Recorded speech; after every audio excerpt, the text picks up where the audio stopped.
estimated to build the wall.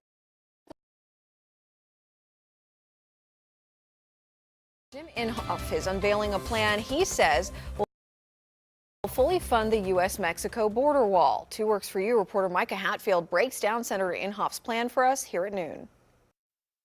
Just a few moments ago, U.S. Senator Jim Inhofe stood on this stage and introduced a bill he's calling the Wall Act.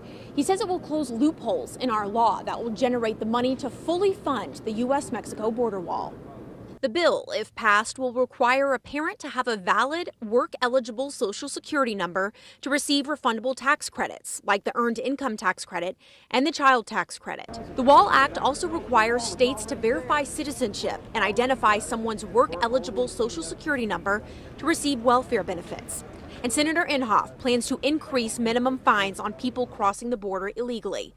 The senator believes his plan will raise anywhere from $13 to $30 billion over the 10 years estimated to build the wall. If you agree and you believe that we should have legal citizens coming in and entitled to the benefits of this country, instead of individuals coming into the country in order to get the benefits, this is the way to do it. While many people support the idea of a border wall, there are also many who are opposed. The question that we have to ask ourselves is, what is it that we want at the border? Do we want border security? We spend billions of dollars on border security already. Senator Inhofe says President Trump is in support of his plan to fund the wall. In Tulsa, Micah Hatfield, 2 Works for You.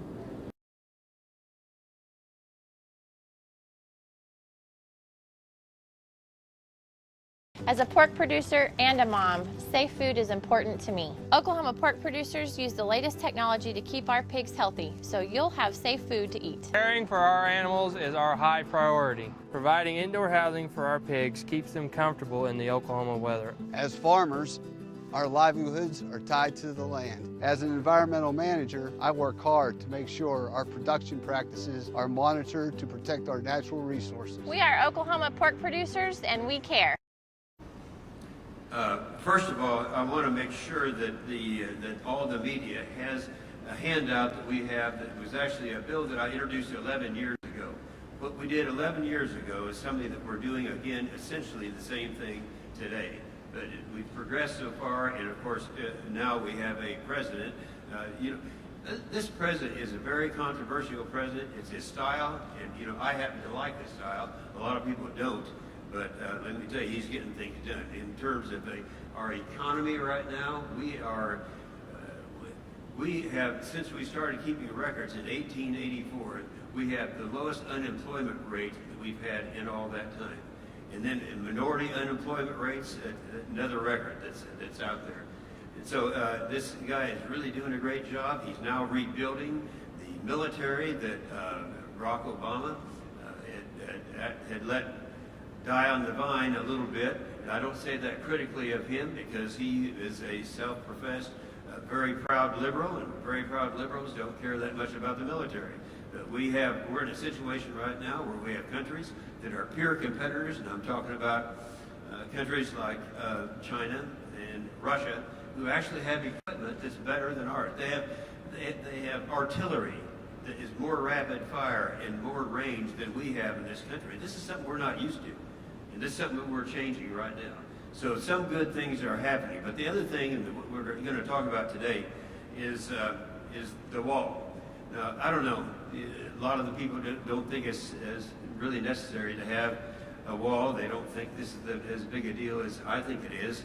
The president has decided that in order to really protect our interests in this country, we're going to have to do something and do what every other country does, and that is have a wall. Now, the big stickler has always been, how are you going to pay for it? So what I'm introducing, and this, we actually announced this nationally yesterday, is a bill that shows how we're going to pay for it.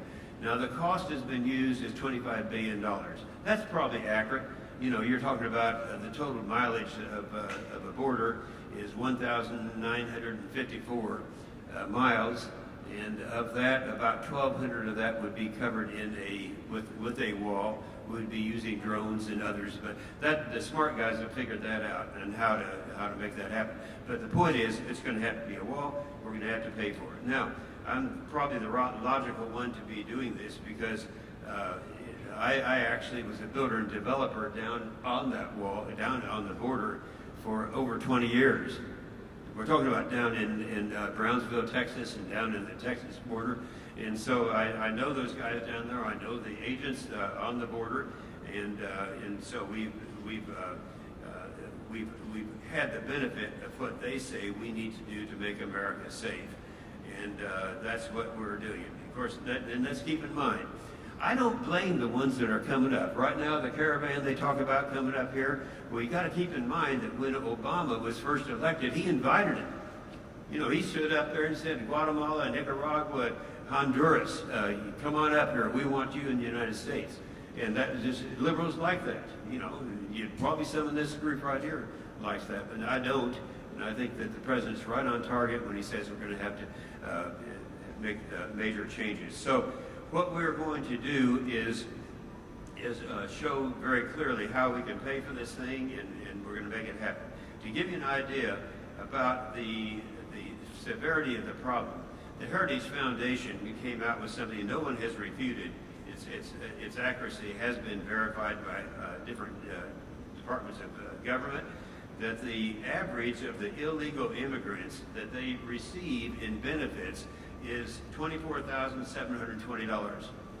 $24,720 a year. And the total amount of money that they,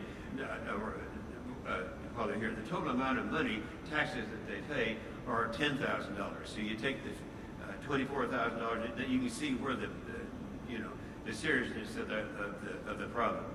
Several years ago, in going down to the border, because I know the people down there, and this is back in 2007 when I introduced a bill that you and the media have a copy of, or a synopsis of. We found that the problem down there was that when people come across illegally to the United States, they have to declare, or they want to declare, asylum.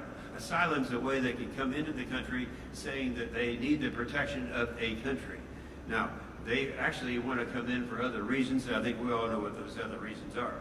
But nonetheless, they had a system set up, and this was set up under the Obama administration, where individuals would come in, illegally come across the border, and then they set them a date to determine whether or not they qualify for asylum. Well, what do?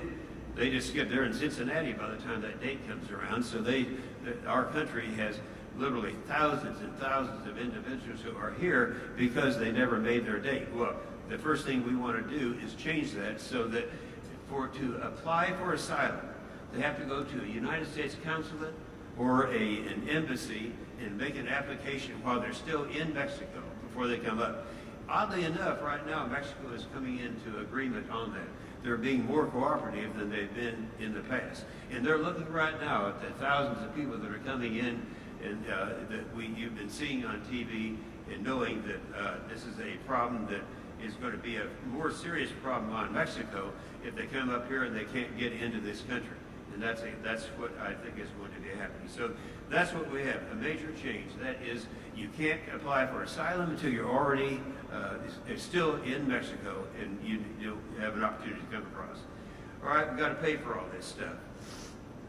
The bill that we're introducing requires the states, a lot of the benefits that are federal benefits are actually distributed by the states. So it requires the states to e-verification. To show and demonstrate that that individual coming in has to be, is receiving benefits, has to be a legal citizen.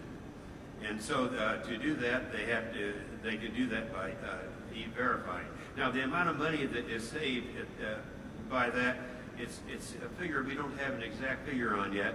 Both CBO, the Congressional Budget Office, and the Joint Committee on Taxation are in the process of doing that right now. They think it's going to be around $10 billion. But let's just say even if it's half of that, we do get up to the $25 billion necessary. All right, the third thing that we do is require work-authorized Social Security numbers to claim your EITC, that's an Earned Income Tax Credit, or the tax credit, which is the child's tax credit.